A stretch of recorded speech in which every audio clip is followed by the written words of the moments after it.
It's not that long ago that most caravan manufacturers would be perfectly happy for you to describe their lowest priced offerings as their budget models.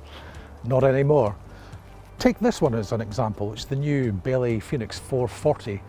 £18,500. You couldn't call it budget priced.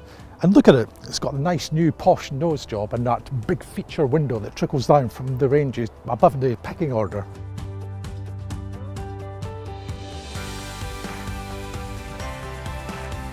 In common with most of its fellow UK caravan manufacturers, Bailey employs a rather sophisticated construction method these days. They call it Alutech. It's been around a while now.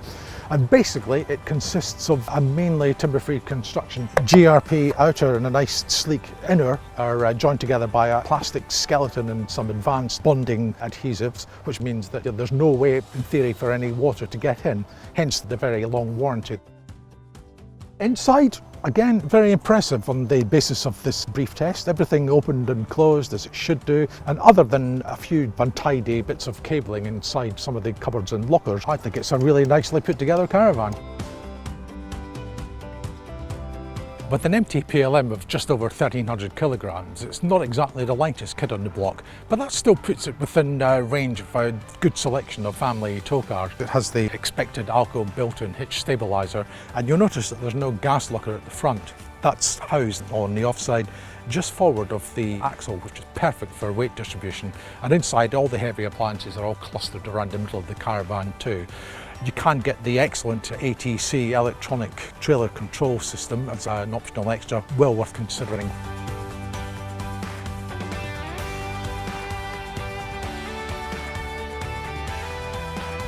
The lounge is very small, as you can see. Fine, because I expect that this caravan will be used 99% of the time as a two-berth.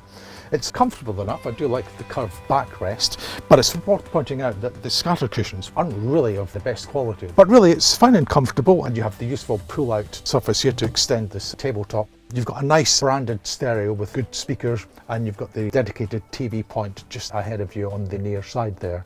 And storage-wise, it's great for two people. There's exterior access to both the seat locker here and a huge space under the big double bed at the back. It feels nice and light and airy here, in contrast to further back in the caravan, as we'll see later.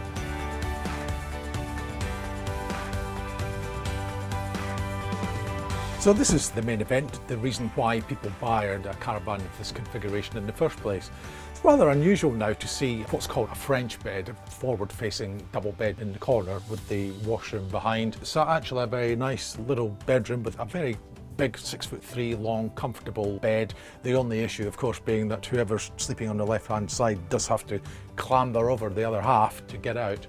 But otherwise it's all very well done with a really big spacious wardrobe and lots of other storage as well.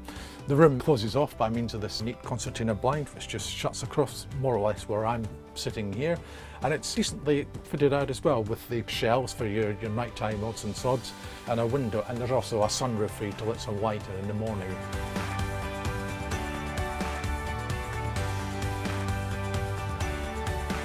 Look, no hob. Well, only there is. It's just that it's actually concealed under this very smart new addition, this panel here, which matches the rest of the work surface and makes it look really sleek and elegant when you're not using the cooker. Compared to the outgoing Pursuit model, you get a lot more in the kitchen with this new Phoenix. You get 4 burner gas hob and also a separate grill and oven. And opposite you have the useful addition of the built-in microwave, which is at a sensible height. And if you do need a bit of extra work surface, then you have this tabletop here above the fridge. You've got more than enough work surface for 2 people. It looks very nice and it's a very practical kitchen too.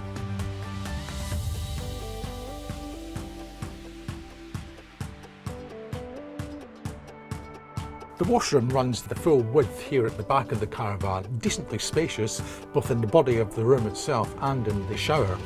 The shower itself though features nowhere to store your lotions and potions other than on the floor, and you'll also need to have the light on in here even during the day, because other than a tiny little skylight there's no means of daylight getting in, so it can feel a little bit gloomy. But it's very nicely turned out, very unfussy, and there's plenty of storage to go around. The only mirror on board is in here as well, and it's not the full-length one favoured by many caravanners.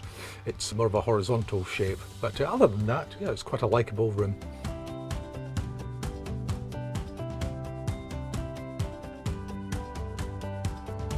The lounge is one area on board that could do with a little bit of extra help in the lighting department. There are just 2 reading lights here. One of them does have a useful USB socket built into it. Likewise, one in the bedroom has the same facility. The kitchen, again, could do with a little bit of extra help. Most caravans now have an LED strip that runs along the entire length and illuminates the whole area, but on board this one it's just the 2 flush-fitting lamps that feel as though they're struggling a little bit when it's dark.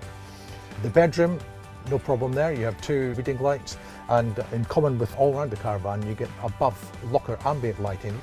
The washroom, again, there's a separate lamp for the shower, one in the main body of the washroom, and the area above the mirror is also illuminated.